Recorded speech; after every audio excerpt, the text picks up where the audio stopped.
모신 가족들 밤새 안녕하셨어요? 7월 11일 하나님 나라를 시작하는 말씀 묵상 시간입니다. 고 박원순 시장의 갑작스러운 사망 소식이 온 나라를 충격에 빠뜨렸는데요. 안타깝고 비통한 마음을 금할 길이 없습니다. 잠시 판단을 내려놓고 먼저 슬픔 중에 있을 유가족들에게 하나님의 위로가 임하길 기도해 봅니다. 정말 밤사이 또 하루 사이 무슨 일이 어떻게 일어날지 모르는 세상을 살아가면서 오늘이라는 시간을 과연 어떻게 살아가야 하는지 더 근신하게 되는데요. 하루를 시작하는 이 시간 겸손히 하나님 앞으로 나와 그 말씀에 귀 기울이고 우리의 행할 바를 묻고 듣고 새겨보기를 간절히 소망합니다. 그럼 오늘의 하나씩 시작하겠는데요. 오늘의 말씀인 이사야 1장 21절로 31절까지 말씀을 조소현 자매님께서 읽어주시겠습니다.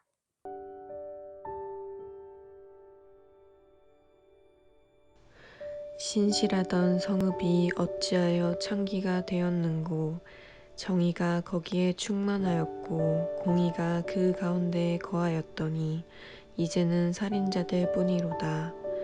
내 은은 찌꺼기가 되었고 내 포도주에는 물이 섞였도다. 내 고관들은 패역하여 도둑과 짝하며 다 뇌물을 사랑하며 예물을 구하며 고아를 위하여 신원하지 아니하며 과부의 송사를 수리하지 아니하는도다. 그러므로 주 만군의 여호와 이스라엘의 전능자가 말씀하시되, 슬프다. 내가 장차 내 대적에게 보응하여 내 마음을 편하게 하겠고 내 원수에게 보복하리라. 내가 또 내 손을 내게 돌려 내 찌꺼기를 잿물로 씻듯이 녹여 청결하게 하며 내 혼잣물을 다 제하여 버리고, 내가 내 재판관들을 처음과 같이 내 모사들을 본래와 같이 회복할 것이라. 그리한 후에야 내가 의의 성읍이라 신실한 고을이라 불리리라 하셨나니, 시온은 정의로 구속함을 받고 그 돌아온 자들은 공의로 구속함을 받으리라. 그러나 패역한 자와 죄인은 함께 패망하고 여호와를 버린 자도 멸망할 것이라.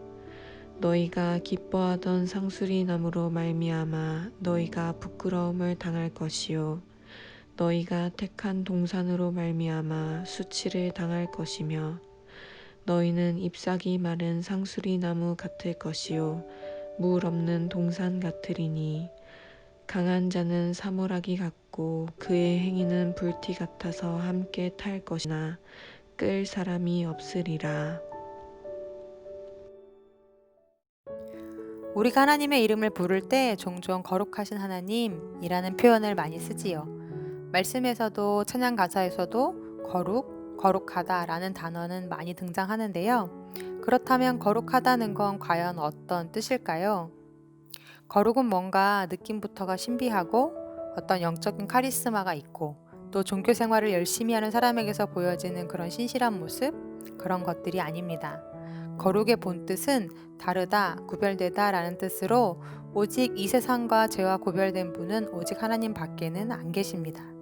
그런데 그 거룩하신 하나님이 이스라엘 백성을 택하셔서 거룩한 백성으로 삼으시지요. 그분이 거하실 처소가 되기에는 너무나 누추하고 더럽고 어울리지 않는 사람들을 하나님이 택하셔서 그들 안에 거하길 원하셨다는 것입니다.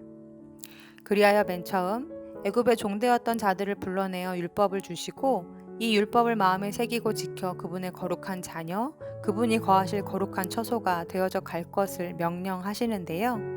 레위기 19장에 보면 하나님의 백성으로서 지키고 이루어야 할 거룩의 모습들이 잘 나타나 있습니다. 먼저는 부모를 경외하고 안식일을 지키고 우상은 만들지도 섬기지도 말라고 하십니다.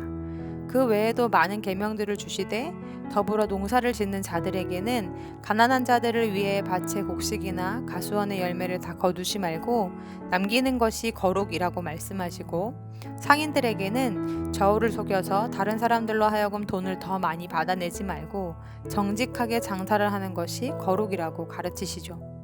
또 재판하는 사람들에게는 뇌물을 받지 말고 정의롭게 재판하는 것이 바로 재판관들이 이루어야 할 거룩이라고 말씀해 주십니다.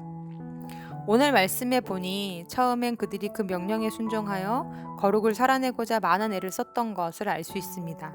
하나님께서도 이스라엘 백성들을 향해 신실하던 성읍, 정의와 공의가 그 가운데에 충만했다라고 말씀하시거든요. 그런데 안타까운 것은 신실하다의 현재형인 신실한이 아니라 과거형인 신실하던이라는 단어를 쓰고 계신다는 것입니다. 다시 말해 한때는 신실했던 자들이었다는 뜻이죠.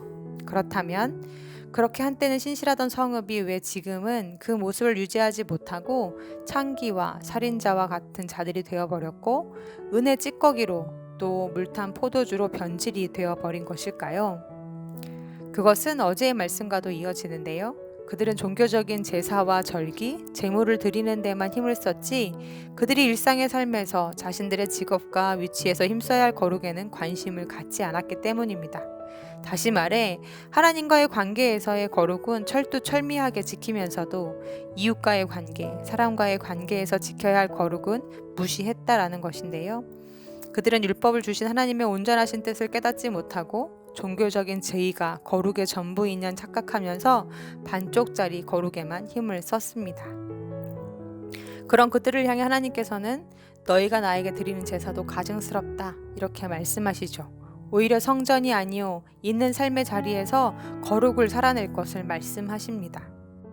그 대표적인 예로 뇌물을 받고 판결을 굽게 하던 고관들에게 말씀하시길 고아를 위해 신원하고 과부의 송사를 수리하는 일이 재판장으로서 고관으로서 살아내야 할 거룩이라고 말씀하십니다. 만약 그렇지 않다면 거룩한 내 땅, 내 나라를 위해 세상과 다름이 없고 죄와 구별이 없는 너희들을 내 손으로 직접 보복하고 제하여 버리시겠다. 그리하여 다시금 거룩한 내 땅, 내 성읍을 회복하시겠다 라고 말씀하시죠. 밴드의 한 집사님께서 코로나 시대를 살아가는 우리 그리스도인들이 교회가 아닌 일상의 삶의 자리에서 내가 거하는 이곳을 어떻게 거룩한 성전으로 바꿔가야 하는지 고민하시면서 글을 써주셨는데요. 글을 보면서 참 많은 공감이 갔습니다. 그 옛날 그가 택하신 이스라엘 백성들에게 말씀하셨던 하나님께서 오늘 우리에게도 똑같이 말씀하시는데요. 내가 거룩하니 너희도 거룩할지어다 라고 말씀하시죠. 그렇다면 오늘날 가정 안에서 아빠로서의 거룩은 무엇이고 엄마로서의 거룩은 무엇일까요? 또 우리의 직업과 신분에 있어서 선생님으로서의 거룩은 무엇이고 학생으로서의 거룩은 무엇일까요? 회사원으로서의 거룩은 무엇이고 또 저 역시 목사로서의 거룩은 무엇인지 오늘 더 깊은 고민이 드는데요.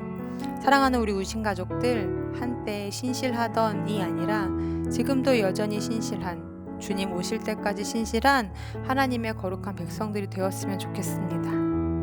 이를 위해 예배드릴 때만, 교회 갈 때만, 기도할 때만, 봉사할 때만 거룩해 보이는 가짜 거룩 말고 진짜 하나님이 너는 다르구나 인정하시는 삶에서의 거룩, 예배자로서의 거룩을 힘써가는 우리들이 되기를 간절히 소망해 봅니다. 주신 말씀 기억하며 함께 기도하시겠습니다. 하나님, 한때는 신실하던 성읍 이스라엘이 창기가 되었고 살인자가 되었다 하시면서 통탄해 하시는 모습을 보았습니다. 오늘 내 모습을 보시면서는 무엇이라고 말씀하실지 귀 기울여 듣게 하시고 주일 1시간 예배의 자리에서 뿐만이 아니요 나머지 모든 내가 살아내는 삶의 자리에서 거룩을 이루어가고 거룩을 힘쓰는 자들이 되게 해달라고 함께 기도하시겠습니다.